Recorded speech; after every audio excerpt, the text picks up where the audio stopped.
ඔන්න අද රසම රස ඉස්සෝ කරි එකක් හදන විදිහ මම ඔයාලට කියලා දෙනවා. ඉතින් පුදුම රසක් තමයි තියෙන්නේ මේ ඉස්සෝ කරි එක. ඉතින් ඉස්සෝ කන්න මම නම් ගොඩක්ම කැමති. ඉතින් ඔයාලත් ගොඩාක් ආසයි ඇති ඉස්සෝ කන්න. ඉතින් ඉස්සෝ මෙන්න මෙහෙම කරි එකක් හදලා බලන්නකෝ ඔයාලා. කොහොමද කියලා. රස පිරිච්ච ඉස්සෝ කරි එකක්. වෙන මොකුත් ඕනෙම නෑ බත් කන්න.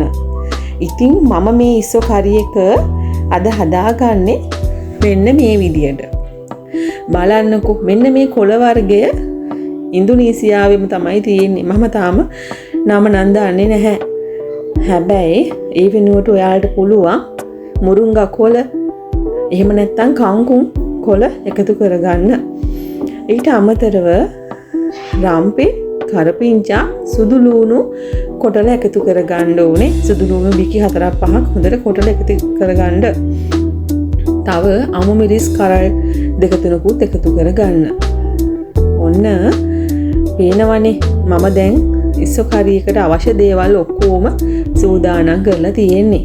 ඉස්සෝ ටිකේ මම අර පොතු ටික අයින් කරලා තමයි මේ කඩාගෙන තියෙන්නේ. අයින් කරලා අරන් තියෙන්නේ. අපිට ඉස්සෝ ගන්න ගියාම එතනින් ඔක්කොම සුද්ධ කරලම දෙනවා. මට ආයෙ ගෙදර ඇවිල්ලා කරන්න කිසිම දෙයක් නැහැ. ඉතින් ඔන්න මම ඉස්සෝ කරි එක හදන්න දැන් ලැහැසි වෙන්නේ. ඔන්න මේ වෙලාවේ භාජනයක් ලිපේ තියාගන්න ඕනේ. ඉස්සෝ ටික එහෙම හොදලා ඔක්කොම කරලා අයින් කරගෙන ඔන්න අපිට ඉස්සෝ කරි එක හදාගන්න පුළුවන්. භාජනයක් ලිපේ තියාගෙන ඒකට මම එකතු කරනවා ඉස්සෝ ටිකයි ලූණු අමු මිරිස් රම්පේ කරපිංචා ටික එකතු කරනවා.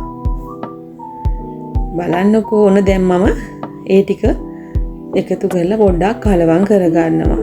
මතක තියාගන්න සුදු ලූණු නම් අපේ කෑම වලට අනිවාර්යෙන්ම ඕනේ. මම නම් සුදු ලූණු පොත්ත පිටින් තමයි එකතු කරගන්නේ. පොඩ්ඩක් වංගෙඩියේ කොටලා ගොඩක් කෑම වලට. ඔන්න මිරිස් කුඩු මේ ඉස්සෝ කරි එකට මිරිස් කුඩු නම් ගොඩක් ඕනේ. ඉතින් මම තේ හැඳි 4ක් විතර එකතු කරගත්තා. ඒ ඇයි දන්නවද? ඉස්සෝ කරි එකේ පාට හදාගන්න. ඒ පාට අනිවාර්යයෙන්ම ඕනේ ඉස්සෝ කරි එකකට. කහ කුඩු තේ හැඳි කාලක් එකතු කරගත්තා. ගම්මිරිස් කුඩු තේ හැඳි භාගයක් එකතු කරගන්නවා. අමු 3-5 තේ හැඳි භාගයක් විතර එකතු කරගන්න. දැන් පේනවනේ. ඔන්න අපි දැන් මිරිස් 3-5 ටික එකතු කරගෙන මේක තඹ ගන්න වතුරත් අපි එකතු කරනවා. ඊට අමතරව මම ඔන්න උළුහාල් ඇට කීපයකුත් එකතු කරගත්තා. කුරුඳු පොත්තකුත් එකතු කරගත්තා. ඒ ටික එකතු කරගෙන අපිට දැන් මේ ඉස්සෝ ටික තඹ ගන්න ඕනේනේ. වතුර එකතු කරගන්න ඕනේ.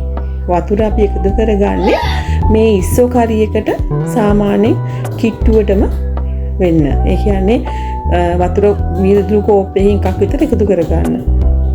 එතකොට ඉස්සෝ කරි එක තැම්බෙන්න වතුර ටික ප්‍රමාණවත් වෙනවා. ඔන්න බලන්නකෝ දැන් අපි මේ ඉස්සෝ කරි එකට හොඳට හැන්දෙන් කලවම් කරගමු. දැන් ලිප ඔන් කරගෙන කරි එක ලිපේ තියාගන්න තමයි තියෙන්නේ. දැන් මම ඔක්කොම මිරිස් 3-5 ටික කලවම් කරලා ලිප ඔන් කරලා තියාගත්තා. මම නම් මේ වෙලාවේ මේ ඉස්සෝ කරි එක හැදුවේ මෝඩියකින් වහලා නෙමෙයි. එහෙමම ලිපේ තිබ්බා.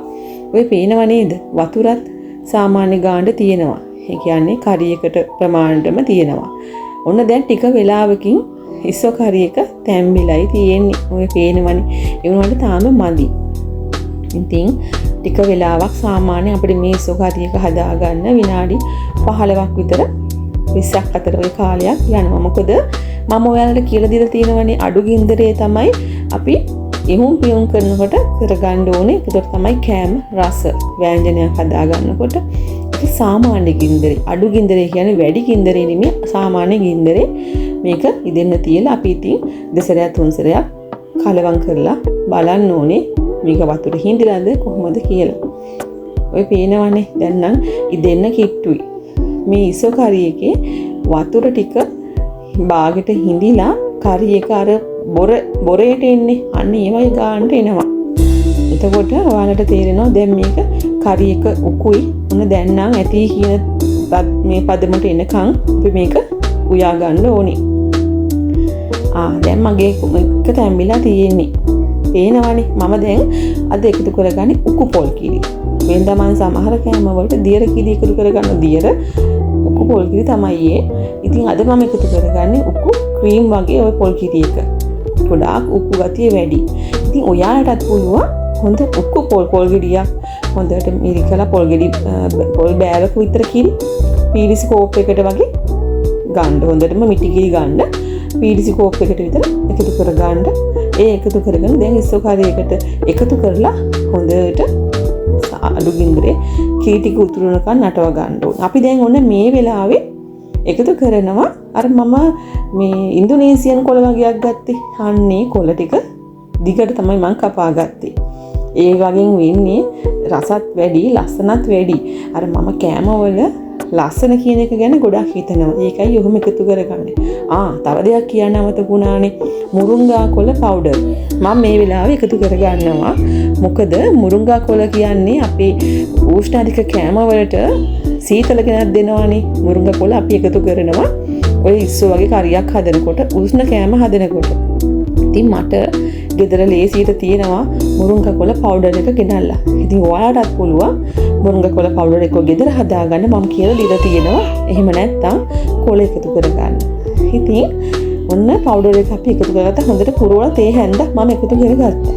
දැන් මේ මුරුංගා කොළ තේ හැන්ද එකතු කරලා හොඳට කලවම් කරලා අපි රස අණු ලුණුත් එකතු කරගෙන ලිප ඔෆ් කරගන්න තමයි තියෙන්නේ. ඔන්න පේනවනේ ඔයාලට මම දාපු කොලේ නැහැ, කොළ වර්ගේ නැහැ කියලා ප්‍රශ්නයක් නැහැ. ඕන්නම් කංකුම් එකතු කරගන්න පුළුවන්. මම ලංකාවේදී නම් කංකුම් තමයි එකතු කරන්නේ මුරුංගා කොළ නැත්තම්. මුරුංගා කොළ තියෙනවා නම් අනිත් කොළ ಜಾති මොකුත් ඕනේ නැහැ. මුරුංගා කොළ විතරක් එකතු කරගන්න. ඉතින් දැන් අපි මේ හොද්දේ අනික මේ හොද්ද දැන් ටිකක් අර අමෝතු කයි රසක් තියෙනවා. ඉතින් ලුණු ගොඩක් ඕනේ නැහැ මේ කරීට. ඒ හින්දා ලුණු රසත් බලලා ලුණු පොඩි ප්‍රමාණයක් එකතු කරගන්න. ඉතින් මම හැමදාම කියලා දෙනවනේ ලුණු නම් එකතු කරගන්න. ඉතින් අපි කෑම වලට පොඩ්ඩයි කියලා රසත් බලලා ලිපත් ඔෆ් කරලා ඔන්න පේනවද? පොඩි එක දැන් ගානට ලිපේ අර අන්තිමට ලිපේ තිබ්බ රස්නෙට හොඳ කුවට හැදිලා තියෙනවා. පේනව නේද? ඉස්සෝකාරී එකේ ලස්සන මේ වගේම තමයි ඉස්සෝකාරී එක රස. බලන්නකෝ අපි වෙන ගොඩාක් කෑම වලට පොල් තෙල් ඕනේ නැහැ. පොල් තෙල් කියන්නේ අපිට ඇත්තටම ඇඟට ඕන දෙයක් තමයි. නමුත් හොඳම පොල් තෙල් හොයාගන්න ගොඩාක් අයට අමාරුයිනේ. ඒ නිසා ඔයාලා ඉස්සෝකාරී එකක් මෙන්න මේ වගේ හදලා බලලා රස කොහොමද කියලා කියන්නකෝ. හරිම රසයි.